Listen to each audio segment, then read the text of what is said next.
The Graduate School Spotlight podcast features the various academic programs that offer an advanced degree here at Albany State University. On today's program is our guest, Dr. Akella. Welcome to the show. How are you doing? I'm fine. That's great. Tell our listeners a little bit about your background as well as your current role in the College of Professional Studies. Well, as you said, I'm Dr. Akella. I'm the MBA Director at Albany State University.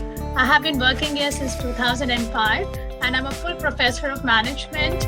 I teach subjects like organizational behavior and HR at the grad and the undergrad level. I did my PhD and doctorate from University of Leeds, which is in United Kingdom. Then I went back and worked in India, from where I'm originally from, and then started working at ASU. So it's been a long innings at ASU, been working for a number of years. Since Jan 2022, I took over as the MBA director, and now I sort of look over the entire program. I advise the students, I see the paperwork, I look at the different proposals with regard to different concentrations in the program. I'm sort of the entire overview with regards to the MBA. And the program is doing very well right now, despite the COVID-19 pandemic. And just trying to think about how to take it forward. So what are some trends or significant changes in graduate education? I think the number of students who are coming back and doing a master's degree has gone up in the last few years. As usual, there's a lot of demand for business, then healthcare, education, social work are right at the top. So with regards to the MBA, I think we're in a very good niche with regards to getting students, but there's a lot of competition. The number of universities offering MBA has really widened over the last few years. So there is stiff competition, especially more because of COVID. Everything has become online, and the online component seems to be very important for students. They can work as well as they're able to study and go forward. So that's roundabout an analysis of the trends. And you mentioned that you had a lot of competitors. So who are your competing programs? We have a lot of online universities with whom we are competing, but we also offer classes face-to-face on campus, so we are competing on those areas as well. There are a lot of online universities and a lot of face-to-face universities within Georgia itself. So yes, there's a lot of competition, but I guess we are in a much better position because we are fully accredited. Our faculty is highly qualified. Our program is a good quality program which covers all the different areas of business. Okay. So you also mentioned how the pandemic has affected the program. So can you go into depth of how it has affected people applying for this program? I can give you a real example. This semester in my face-to-face class, there were only 5 students, but in my online, there were 34. So that's how the pandemic has affected teaching in general at a global level. Somehow the students have transitioned into the online component to a large extent. Even the face-to-face students, they prefer something called a hybrid model where you can switch on the television, like we have through touch technology and the WebEx, we switch it on, and then we can teach, and the student is at home and they can listen to all the lectures and they can participate. That sort of component has become very popular. Fall 2020, I remember teaching the entire semester in that way. In spring again, 21, when things started becoming a little better, we did have some students in the class, but this semester I had all my students in the class, but as I said, it's only 5. The rest of them all online. And reaching out to students online is very difficult, especially in classes which are very high, which are on a very high level of difficulty. So you have to reach out and make sure they understand. They have to do the work in group projects online. We do presentations online. And I think we have very fortunate in the sense, it's a very good distance learning unit out here, and they really support us. So I think our online classes are going very well. So how will a graduate degree equate to a better job, a higher salary, or a job promotion? There's no doubt it's really going to help a student. And an MBA is something which is not strictly business. We have students from biology, students from education, engineering students, and of course our own business and healthcare students as well. Yeah. So MBA is not just business, it's for everybody. The idea is I'm working in a museum, I'm working in a healthcare sector, I'm working in a corporation, and I want to go up into the managerial position, and there the MBA really helps you. It shows that you have the managerial knowledge, the skills and the abilities to take on higher level positions. The scope for MBA is really very good for people from a variety of different areas. And we do have students from non-business backgrounds doing the graduate degree as well.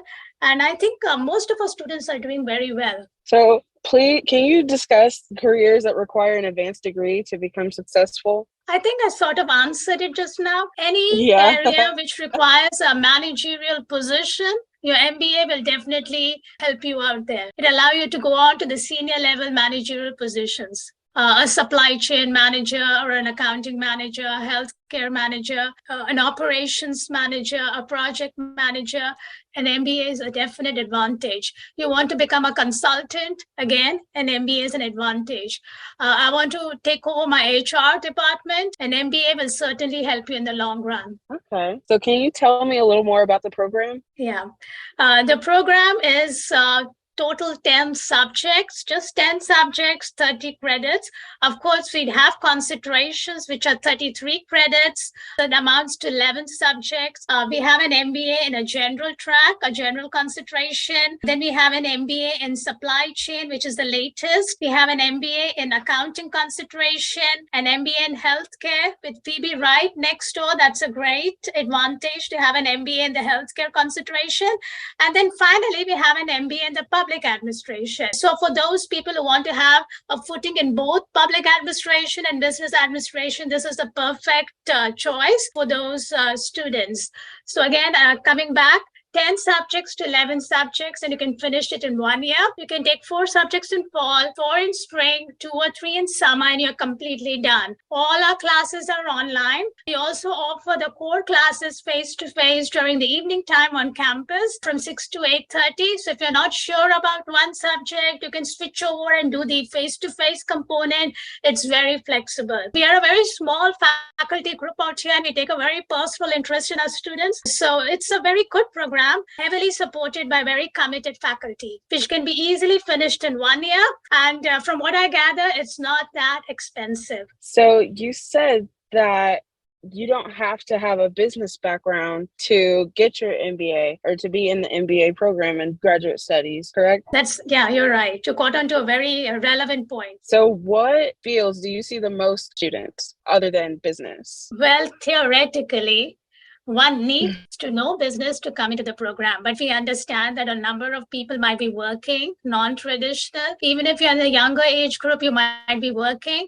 And there's something called practical exposure, which teaches you a lot about different facets of business, which we try to cover at the undergrad level. So for non-business students, we have a sort of inbound entrance exam, an MBA entrance exam, which is a very basic, covers all the different areas of the management program. For instance, we have 10 questions about accounting, 10 questions about finance. The exam has another 10 questions about OB and HR. So 10 questions on each particular area of management. And it's offered online. The moment a student from non-business major is accepted, they go ahead and they register and give the exam. If they get 60 and above, they come straight into the program. If they don't, it's still not the end of the world, because we have academic leveling courses, 6 academic leveling courses, which can be finished online. Again, very short, spaced out classes, completely online, no textbook, which you finish and you can come and start your MBA classes. You can do them simultaneously as well. I can finish my academic leveling classes for those classes which are offered in fall, and I come into the fall. And then over the Christmas break, I can start and finish the 1 or 2 leveling classes which I need for my spring semester classes. So it can be done simultaneously. You don't have to finish them and then come into the program. It's very flexible in that way. So that's the answer. So can you describe the admissions process? Yeah, we have a website online under the School of Business. You go into Albany State University website and then you click on the departments. There is School of Business and right below we are there. And that gives comprehensive information about how to apply. We used to have GMAT, GRE scores, but that's good news. We removed them a couple of years back. So now it's strictly your GPA. So if you have a GPA of 3.0 and above, you qualify for the regular admission. If you have a GPA of 2.5 and above qualify for the provisional admission. Provisional admission means you are required to take 3 classes and earn B or more. If you get a C, then you're terminated. The admission process requires you to fill up an application form, pay your application fees, then your GPA, your transcripts are required. Then we have a resume, your 2 recommendation letters, and a 1,000 essay as to why you would like to do an MBA. So we get a feel of your personality, what are your career ambitions, and how you would like to go forward. Then, of course, a form of an identity, which is usually the driver's license. So very basic. If you upload all this, we take a decision immediately. Okay, that's great. So how does an undergraduate student prepare to attend graduate school, especially when they're trying to get their MBA? Well, earlier one may have had to prepare for a GMAT GRE, but now it's like you're finishing your undergraduation and you decided you would like to go on further on with your graduation. That's something I did when I was a student. I did everything one after the other and finished very early. So I think that's a very, very good idea.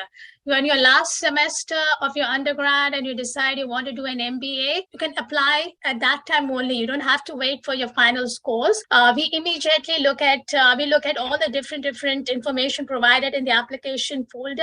And then I make an assessment that this student is good, has potential, and put them in, and usually given admission. It's a provisional admission, but then once your final transcripts come in, we review and then we decide whether you're a provisional or a full-time student. So you don't have to really wait. It's to be very clear about why you want to do an MBA and how it's going to help you later on in your career. We also have graduate assistantships out here. That's something which I forgot to mention earlier. Graduate assistant would mean that you can work on campus and you can study with us at the same time. A graduate assistant is allocated to a graduate faculty, and the person helps that faculty member with teaching, research, and office work. And we sort of train them and give them a feel of what is academia. So if after an MBA you decide you want to go on for further studies, that's a very good exposure. That sort of gives you a stipend and helps you financially as well. So the thing is to be very clear and apply. Don't have to wait for your degree to be over. You can start applying at once. We are also a little bit flexible in the sense that we understand sometimes students are not very serious in the beginning at the bachelor's level and they become serious later on.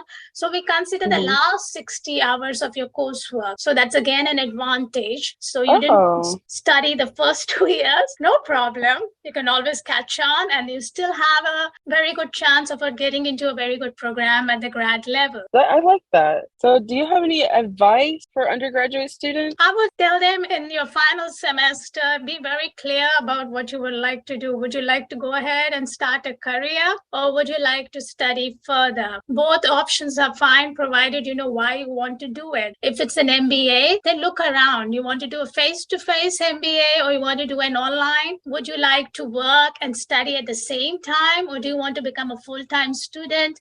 A little bit of reflection certainly helps in making a proper decision and then going forward. A couple of students in my classes right now, they are doing full-time jobs and they have 4 classes. I see them struggling. So one should really think how much can you manage and plan it out and then proceed. That's great advice. Oh, is there anything that we didn't mention or talk about before that you would like to talk about now? Oh yeah, I can mention a couple of good points about our program as well.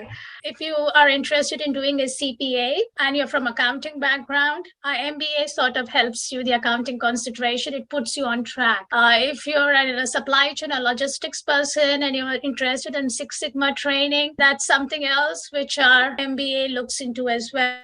So it's not just an MBA. We try to ensure student is sort of exposed to a variety of different options within that particular consideration as well. And our faculty is qualified in those areas and they're able to assist students onto those particular paths. So you mentioned the CPA and going into accounting. Which of those fields have the highest enrollment? It's the general track. The general is very popular. And I think the reason being, most of our students in this academic year from non-business majors are interested in setting up a business or opening up a small business enterprise. And the general component was very popular. The second is healthcare management. That's no surprise with PB next door.